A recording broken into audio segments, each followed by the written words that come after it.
For USCFootball.com, I'm Keely Eure here with Shotgun Spratling for instant analysis of USC's Wednesday practice of Washington State week. Now, it was a unique day for us because we got to talk to USC's assistant coaches for the first time since the news of Clay Helton's firing came out. And I thought it was interesting, Shotgun. The coaches echoed what we've heard from the players. They made the distinction between Clay Helton, the coach, and Clay Helton, the person. You know, the guy who they've seen in the hallways every day, the guy who kind of gave them the opportunity. So you could tell that Monday was an emotional day for them. Yeah, definitely. You said it. That he gave opportunities. He gave all these players the chance to come to USC. He gave these coaches an opportunity to coach at USC. Extended some careers, started some careers. You look at Michael Hutchings, the former USC linebacker, who's now the linebacker coach, moves up from the quality control position, the analyst position, to take over that extra staff position that USC has now with Clay Helton being fired. And he said it. He said, "You guys you see him as a coach on the outside, but we see him as a man inside the building." And the way that he created so many opportunities for people and was just genuine with everyone, that they really took it hard for them. But Todd Orlando talked about it. He said Monday was tough. He said they spent most of the day talking with the players and going through the scenario that was taking place versus focusing on football. He said, but Washington State doesn't care about that. Yeah. He said Washington State on Saturdays, they're not going to care what USC has gone through this week. They're not going to spot them 10 points or anything. Yeah. So USC is going to have to, fix the mistakes they had against Stanford. They're going to have to change some things. And I think that started Sunday. Mm-hmm. We got to talk to Todd Orlando for the first time since Saturday's loss. And what did he have to say about what went wrong on Saturday? Yeah, he said it started from the opening kickoff. He said it was just strange, when your kicker gets kicked out the first play of the game. And he said basically it felt to him like anything that could go wrong kind of did, and things just kind of piled up on them. And he said that Stanford did a great job of taking advantage of the mistakes that USC made. But they came in on Sunday, they watched film, and said the players were already in there watching film on Sunday early, and said, they took it and you have to respond like grown-ass men, is the way he phrased it, that, that they see their mistakes. It wasn't like it was some unique scheme or something they weren't prepared for. They just didn't make plays. And he said he didn't help them out enough with some of his play calls and stuff, and things kind of piled up on them. But he said they came in on Sunday, got right back to work, and then after Monday's rough news, they've been working on it all week and been focused on trying to stop a Washington State attack that's very versatile and is going to be a lot different than what they saw against Stanford. Mm-hmm. Orlando said they always preach mental toughness, and he said, well, now it's time to put the money where our mouth is because they're going to have to move on, even though Monday was emotional for them. And speaking of a pass-happy offense, you got to talk to Vic So'oto. What changes are there for this defensive line when they face a Washington State team like that? Yeah, last year USC used a lot of dime packages and quarter packages, so a ton of DBs are going to be on the field. Well, that means there's really one true defensive lineman on the field, and you have the B-backers, the defensive ends, the outside edge rushers, those B-backers. Well, they've been practicing with Vic So'oto this week. He said it'd make it easier. He doesn't have to go in the linebackers room and talk twice. So don't know if that's necessarily permanent. He didn't really say one way or another there, but Drake Jackson, Hunter Echols, those guys are now working with Vic So'oto because they'll be on the field and probably one defensive tackle, and that'll be about it. A lot of times there were only 3 down linemen last year, so I think we'll see a lot of those similar things. So it's a little bit different look there. We've seen a little bit different look with the secondary. Craig Nyvar has been working with the safeties, but also spent some time with Chris Steele yesterday. Aaron Williams, the grad assistant, has been working with the cornerbacks as Dante Williams is kind of roaming around practice a little bit. So there's a little bit some subtle differences that we've seen, but we'll see if the change with the B-backers working with Vic So'oto, if that helps translates into a couple more sacks. Because Vic So'oto asked him how he felt about the pass rush. He says, we're getting there. We're just not getting the quarterback down. He said, he feels like Drake Jackson's had a couple really great pass rushes and been right there, but not being able to get the sacks. He said the quarterbacks are getting rid of the ball quick. Now, they did that. Nick Starkville did that really well the first week. I'm not so sure about Tanner McKee. I thought he had a little bit more time than they're giving him credit for in this one. So we'll see what they can do against Washington State. They're going to throw the ball quickly. That's going to be their MO. But Jaden DeLora, second-year quarterback, can they get pressure on him? That's what they were able to do last year really well. If they can do that again with their different looks from blitzes and whatnot, then USC should have some success on defense. Mm-hmm.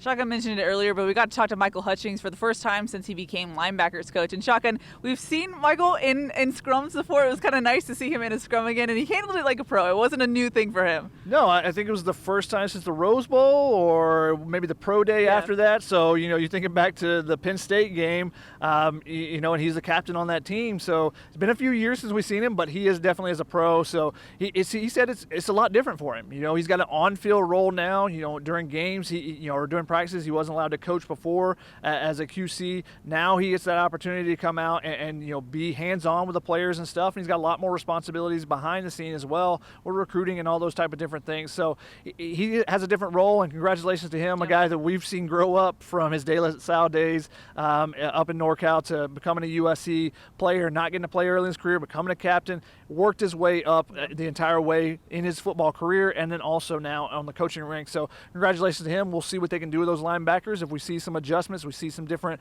variations there. But he's working under Todd Orlando, and so Orlando's going to be focused on those inside linebackers now, with those outside linebackers working with Vic Soto. Mm-hmm. The last assistant coach we got to talk to was Graham Harrell.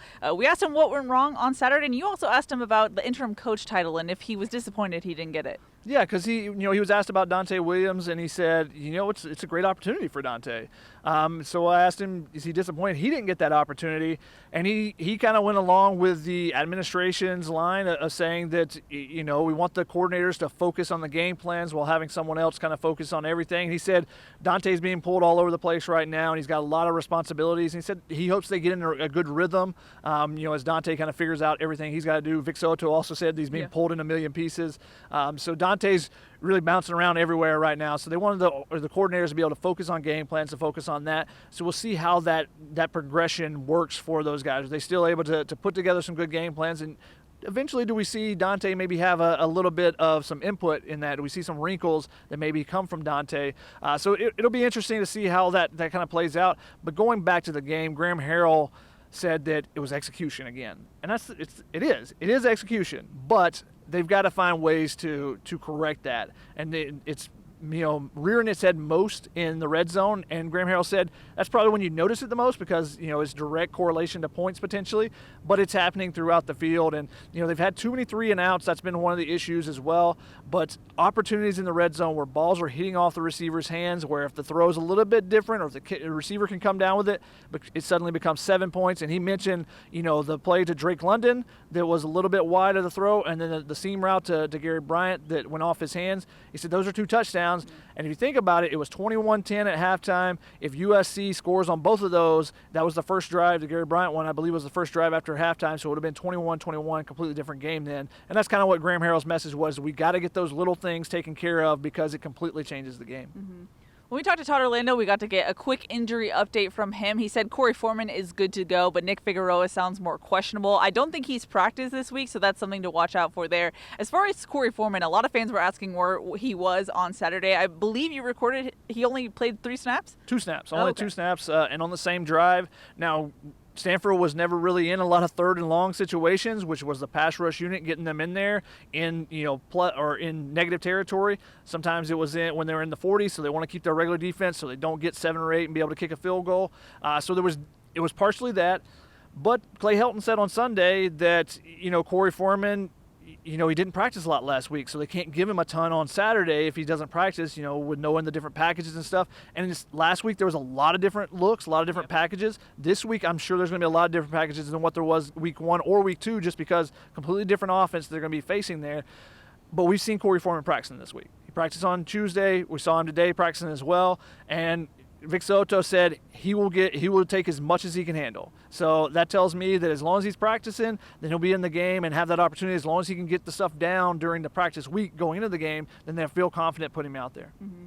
Alrighty, Shotgun, it's the USC's first road game heading up to Pullman. Prediction time. How do you think this one's going to go? It's very interesting. 2 programs that both have had their issues so far this season, off the field issues with Clay Helton being fired, Nick Rolovich, and the governor of Washington, I believe, it being at arms. But who can focus on the play on the field? That's going to be the biggest thing. Can this USC team unite over what has happened on Saturday and on Monday over that 72-hour stretch, or a little bit less than that? Who is going to unite? Can USC be that team? I think Dante Williams is the guy that can bring them together. I think they're going to bounce back and come back and perform pretty well in this game. Now, will they make all the plays? That'll be a big question that they have the opportunity to. That'll be a big question for them. But I think they'll bounce back and play much better than they did against Stanford. I think they'll win this game and cover. I think it was a 10-point spread. I think they'll cover that. Okay. All righty. Any final thoughts before we wrap this one up? No, it should be a fun trip. Me and you were going up to Pullman. Yep. My first time up to Pullman, so looking forward to the Cougar Gold and some football at Martin Stadium. Should be fun. Mm-hmm. Alrighty, that's going to wrap it up for USC's Wednesday practice. For Shotgun Spratling, I'm Keely Eure. For more, check out uscfootball.com.